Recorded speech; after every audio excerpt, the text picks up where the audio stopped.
vrai qu'il y a l'amitié que je porte à Éric. Il y a aussi le fait que maintenant, ce sont beaucoup de visages connus que je vois, que je retrouve, et ça me fait particulièrement plaisir. Et puis j'aurais commencé parce que, vous savez, la politique permet aussi des rencontres. Quand je dis la politique, c'est le fait d'être maire, c'est aussi le fait d'être ministre. Si vous n'aimez pas les gens, il ne faut pas faire de politique. Si vous n'êtes pas curieux, il ne faut pas faire de politique. Et si vous n'avez pas envie d'aider, soit ceux qui ont un projet, soit ceux qui ont un problème, ne faites pas de politique. Et souvent les politiques sont attaqués, caricaturés, ridiculisés. Mais en définitive, il y a des gens qui ne passent pas au journal de 20 heures, mais qui, eux, parfois, sont soit contents de s'être engagés, soit contents d'avoir croisé des politiques.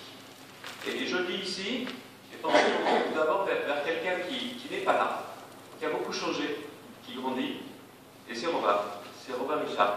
Et je voudrais remercier sa famille, des mots que vous avez eus tout à l'heure, je dis à ses parents, je dis au grand-père, je dis aussi à Morgane. Je sais que, vous voyez, parfois on se dit, mais alors quand on est ministre, qu'est-ce qui marque le plus? C'est de faire voter des lois, des réformes? Pas forcément.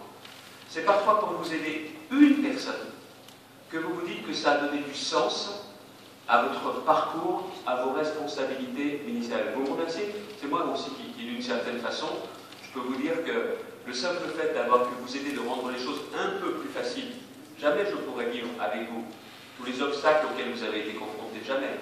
Jamais je pourrais être à votre place, jamais. Mais si en définitive, à un moment donné, on peut au moins vous rendre les choses plus faciles ou plus légères, et la photo que j'ai vue tout à l'heure de Robin, c'est le plus beau des encouragements, c'est à vous que je voulais dire merci ce soir. Merci de votre présence et merci de votre présence.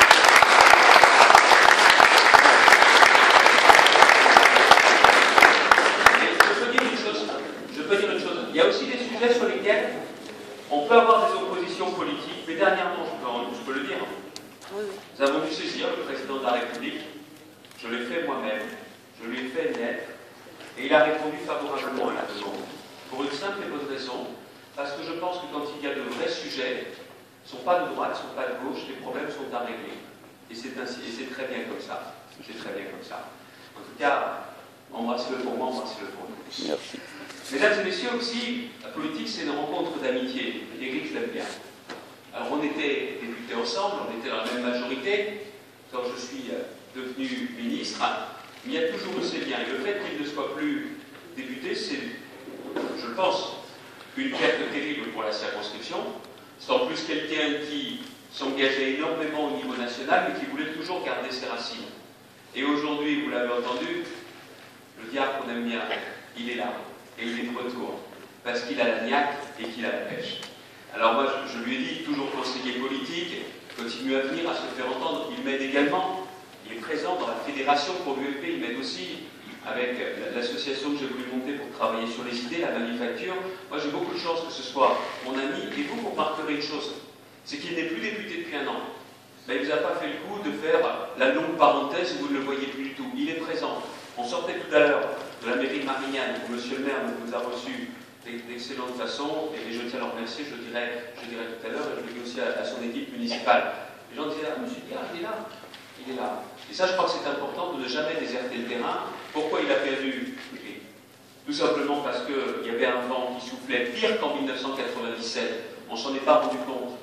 On est revenu à moins de députés de l'UMP qu'on était revenu en 1997, c'était pas le même nombre de députés global, c'était plus difficile. Et quand vous avez le vent qui souffle de face, vous pouvez faire tout le travail que vous voulez.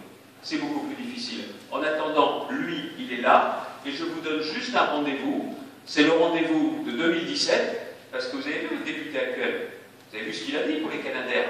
Eh bien, si les Canadaires quittent la circonscription en 2017, faites-le lui aussi quitter la circonscription. Il y a bien